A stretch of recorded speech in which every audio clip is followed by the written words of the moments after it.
morning, Sawadika. So, was Binin, was also, all my friends. So it's very nice to see all of you here, and thanks for inviting me to be here to talk something about team physicians. So as shown here, right, I'm orthopedic surgeon's base, right, but I work in sports medicine over the past 30 years. So right now, I'm the vice president of International Federation of Sports Medicine, and immediate past president of Asian Federation of Sports Medicine. So today, I've looked at your program, which is super excellent, I would say. It's very fruitful, very knowledgeable, a lot of knowledge passing to all of you, and I listened to a few talks. So, well, when Mason and Jeanette and asked me to come over to talk, so I looked at the program, so what can I talk, right? It's because you have covered almost everything. But on the other hand, I would like to try to share with you a little bit about, you know, my philosophy of being a team doctors. So today I have two talks, right? This talk is more philosophical. The next talk I will add in a little bit about the myths and facts in anti-doping. So, do we have a dream? Well, you know, I did have a dream 37 years back when I was still a medical student, right? So I played football pretty well, right? Representing the youth of Hong Kong, right? 30-something years back, right? So, and indeed, I torn my ACL about 35 years ago. So I can't continue to play well, so I focus on study. So I study medicine, and this is my knee, right? So I got an ACL reconstruction about 30-something years back by K.M. Chang. So Professor Vinod and Hassos, you know him very well, right? My previous boss, right? So after operating on my knee, he told me that, Patrick, focus on sports medicine, forget about football. Okay? Well, I'm still playing football, but it works quite well, right, for my boss, right? But my dream was being a professional football player beforehand. But since after I torn my ACL, I entered medical school, I play less good, so I'm slowly fading away from a very top level in Hong Kong. Of course, Hong Kong can't compare with Thailand. You are much better than us in football. But well, at that time was still okay. But slowly, I changed my focus, changed my dream from being directly as a football athlete to continue my dream to be still involved in the team, but being a medical doctor serving for the sports team. Right? So that's why I entered into CHK, the Chinese University of Hong Kong, being medical doctors over there, working in orthopedic departments over the past 30 years. So after I finished my fellowship in the late 1990s, I focused in sports medicine, okay? So I started to become a team doctor, right? Well, today you have covered a lot of, you know, important points about the duties of the team doctors. Dr. Subanand and there are others that talk about that, right? So I just very quickly go through just one slide about this, just to recall what I believe is important, right? First of all, PCMA, pre-participation. So you did very well. We show about all this, you know, important points. I think it's very important. I focus on this a lot. I'm the chairman of the medical committee of our Hong Kong Football Association. I compulsorily request all the football players to have this PCMA since about 12 years back, right? Before that, no, nothing, right? So now, over the past 12 years, every year we detect something. And out of that, sometimes they need, like, you know, some interventions, mainly because of cardiac issue. And we pick up a few over the past 12 years that we advise him to stop from professional football. We think that we did save lives, right, from this PCMA. And not to talk about musculoskeletal injury. Sometimes you can really, you know, fix some things earlier rather than wait it happens later on. Pre-trip preparation, you did talk about how to prepare, you know, the medical bag and all this, right? I think it's very important again, especially for me. I travel a lot with the teams to China. You know, China is so big. A city from like Beijing is very different from a city in the western part of China, which is very remote, you know, not very well equipped with medical facilities. So this pre-trip preparation is very important. You have to know about, you know, if you go to a third nice city in China, you better sort out all the hospitals, connections over there, rather than relying on the formal channels, right? Because this is so this pre-trip preparation is very often needed, right? Still remember, you guys, China got a serious problem in Asian Games. But it's good that you were in Hangzhou, it's the first nice city in China. If you think that, you were in the first city, bye-bye, China Cup. Anti-doping, I think Hillary will talk about that later on. I will supplement a little bit, but this is again very important. I think I worked with Dr. Passos in AFC for many years. I learned a lot from Dr. Passos, right? So I'm still doing quite a lot anti-doping, mainly in football. Field science assessment and triage, that is again important when you support the fields, the doctors, the teams on field, managing the injuries on the field and afterwards, coordination, rehabilitation. I think that's very, very important, especially, as a medical doctors, you are like, the chief coordinator of the medical teams. Right? So you coordinate and work with your therapists, the physiotherapists, the athletic trainers, the coaches, the sports scientists, dietitians, psychologists, all everybody together to coordinate a more, programmed planning for the athletes, so as to facilitate them to return to sports. But this, the last two is what I add on, right? I think as a medical doctor, as team doctors, you are not just satisfied with serving with the team. In order to improve yourself, and also in order to spread out the correct message, important points or important knowledge in sports medicine, you need to be an educator. Like today, a lot of good experts here, sitting here to educate professionals like you guys, medical doctors, rehabilitation specialists, etc. You also need to educate the sports team members, the coaches, the strength and conditioning coaches, the technical coaches, the administrators as well. Because if they don't understand, how can they work with you? They may not give you the resources, they may not give you the approval, they think that you are overdoing, you are too conservative, you are too much worrying of highlighting my average. So they have to know sports medicine and topics. Today, my topic is about from passion to perfection. So what I've just talked to you is just my passion initially on how myself want to become a medical sports medicine doctors, team physicians. Perfection is that you want to spread out all this knowledge, not just limited to elite sports like the Thailand sports team, national team. You want to spread out to the high school, to the universities, to the amateur recreational sports lovers, so much so that they can enjoy sports safely. Right? So I think this is important. And last but not the least, being a modern team physicians, you need to be continuous learning and updating. You have to learn, a lot, right? So that's why today I'm still sitting here to learn. Even though I can't understand Thai, but your slides are mostly in English, so I pretty much enjoyed it. And last but not the least, I think being a good medical team doctors, you need to be passionate in sports. This is very, very important. If you are not passionate in sports, you can't be with the team. You just shows the pictures of traveling with the team that's so happy, right? But if you do not you probably go to sleep, right? Rather than traveling with the teams. Well, this is how I perform. I seriously perform PCMA and so on. Even though as a medical doctor, I have fundamental cardiology knowledge, right? So I still listen to the heart. I can read ECG, but of course, in case I need second opinion, I will always consult my cardiologist to do so, right? So this is very important. And then all the tests and so mostly cardiovascular and musculoskeletal. I did a lot of anti-doping for Hong Kong and also internationals, right?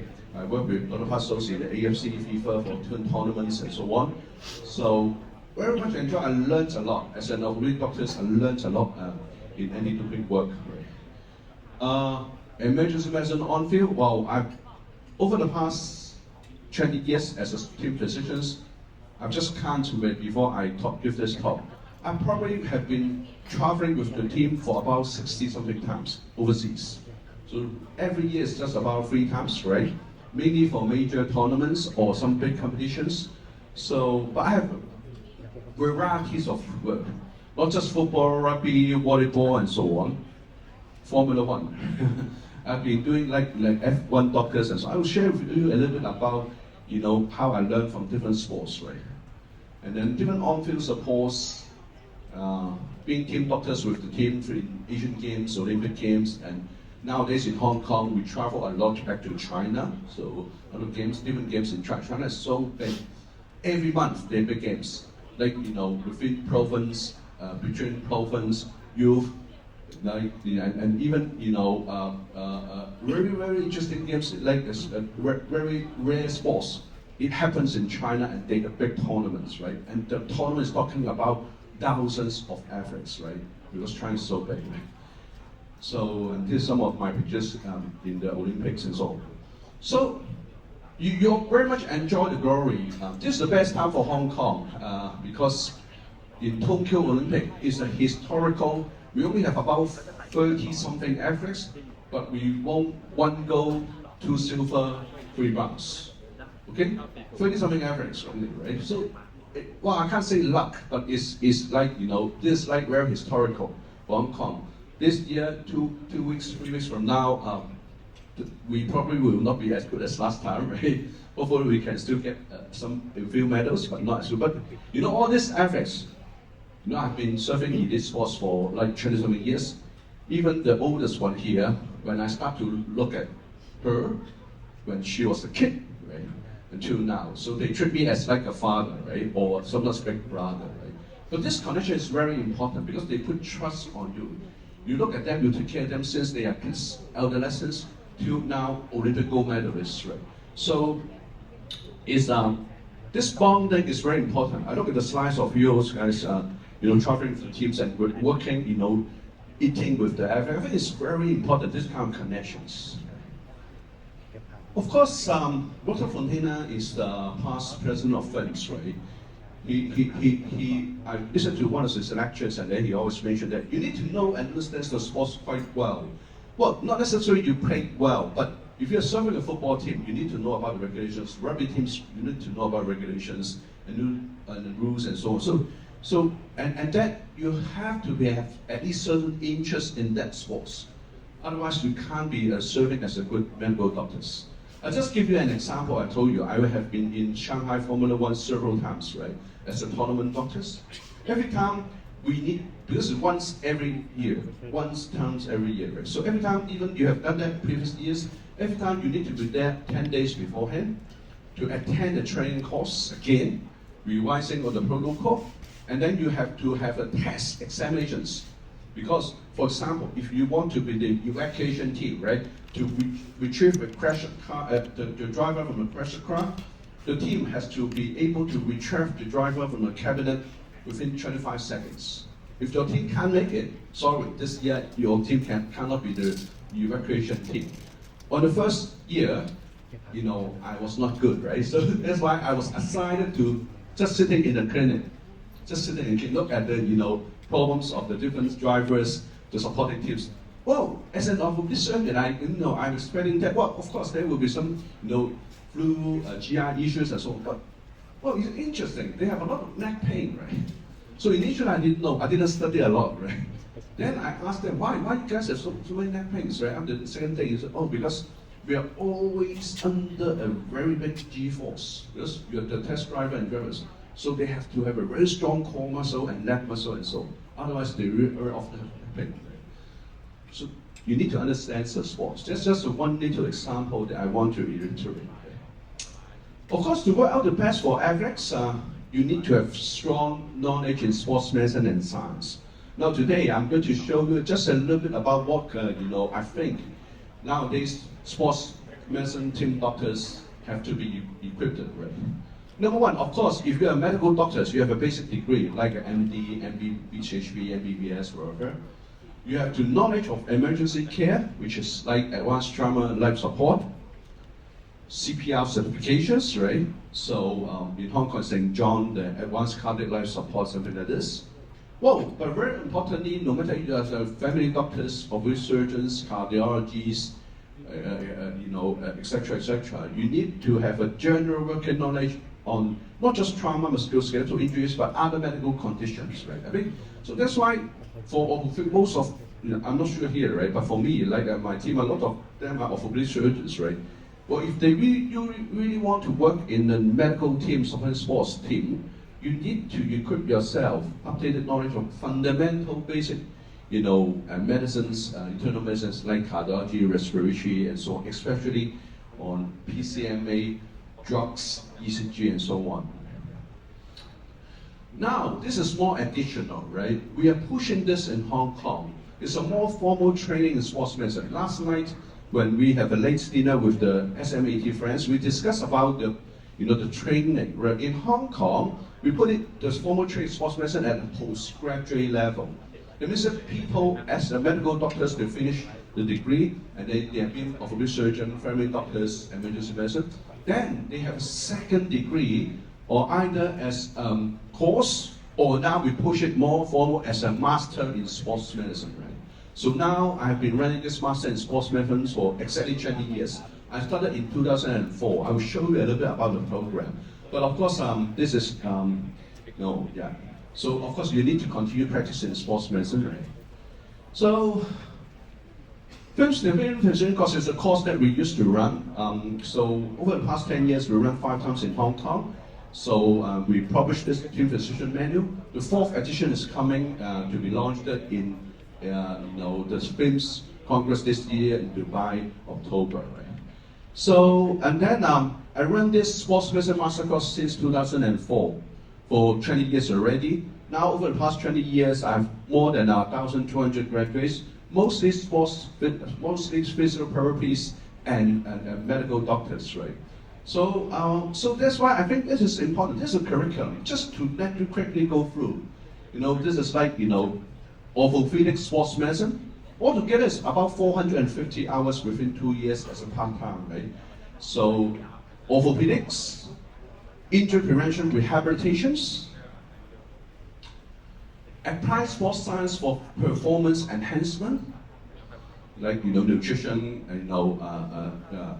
biomechanics, exercise physiology, medical problems, cardiology, neurology, respiratory, GI, endocrine, and so on.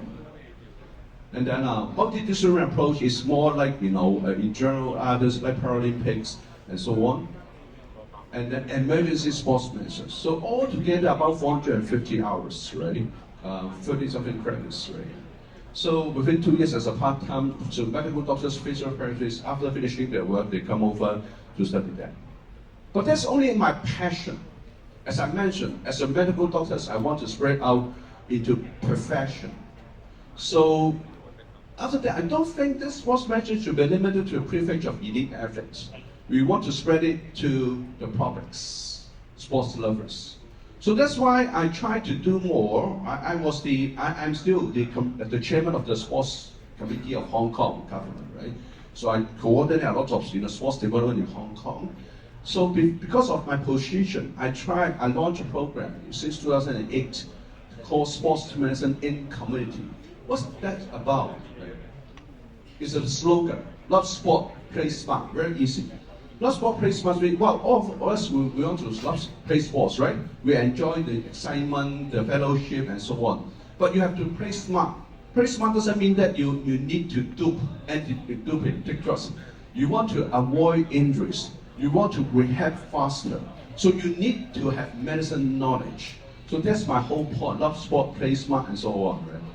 So we start with very basic fundamental. We train the PE teachers and coaches, just a certificate course, 2 weekends, 3-4 days. And we collaborate with Sports Medicine Australia, okay, to run this. So hopefully they can bring that back to the schools for high school and so on.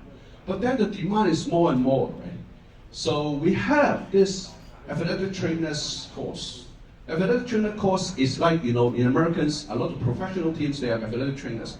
We developed this in Hong Kong, in China, and it's very popular in Japan and Korea. I'm not sure in Thailand it's okay. This professional is there or not. But like tomorrow and the day after, we have the Asia Pacific Conference that I'm running in Hong Kong on athletic trainer.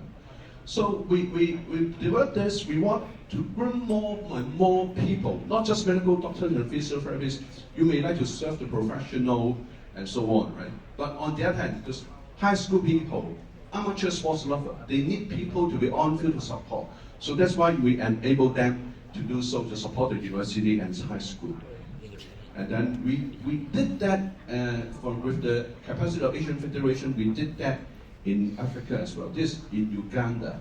We trained the the coaches and PE teachers in Uganda to do so.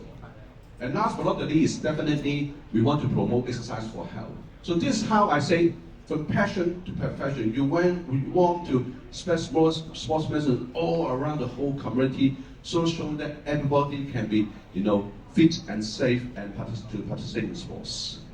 So last but not the least, this is our new projects. We have our new medical centers 2 years back. So I started our university community sports medicine center so as to spread the knowledge that I just mentioned, to groom more people to serve the high school and university and amateur sports lovers. And also, as football fans, I make this football medicine centers in Hong Kong to mainly take care of the amateur football lovers. And last but not the least, this is my team. I would like to thank them, for helping me. Just want to highlight this. It's very important. As a medical doctors, you are collaborating with a lot of specialties experts to serve the sports team. Athletics is always in the center of the model. Coming back to what I asked you, do you have a dream, right? I'm sure a lot of you sitting here, you probably love sports. You want to play sports, but at one time you may not be okay to become a very professional national team player. But you still enjoy being a member of the sports team. You think that I'm still one of the sports team members, and this kind of, elongating, lengthening your dream. I think being a sports medicine doctors, team physician, you have to be responsible communications. But nowadays, I think in Asia and days in Hong Kong, it's not very responsible yet. You need to have very big commitment. You're not going to earn a lot of money to serve the team, to be very honest, at least at the moment. This is how I look at that, when I was interviewed by university. I said so. As a team doctors, don't see your work as just a job. Treat it as a mission. As a mission, a gift from God to be able to serve the people you love, So you love the sportsman, you love your sports team, you want to serve them. I think this is how you have to be in your mind. And you have to be always thankful. Today I'm very thankful for all those friends, seniors from Thai. Indeed, over the past 20 something years, I learned a lot from you. So, of course, there are some problems being a team doctors, right? Sometimes system, politics, resources, it's not easy, right? Sports medicine doctors it's not like you're getting a lot of money and so on and so on.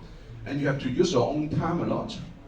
Money, sometimes you have to spend your own money, when you travel with the team. And sometimes your health, sometimes you need to travel overnight and so on, so long distance travels. So there's a kind of compromise. You need to think twice if you really want to engage in the sports, but this is reality, right?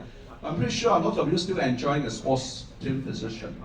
I think team physician is like a spider in the web. What does that mean? You need to be multitask. Okay, as mentioned, you need to be good communication skills. You need to be well connected. You need to be knowledgeable and update.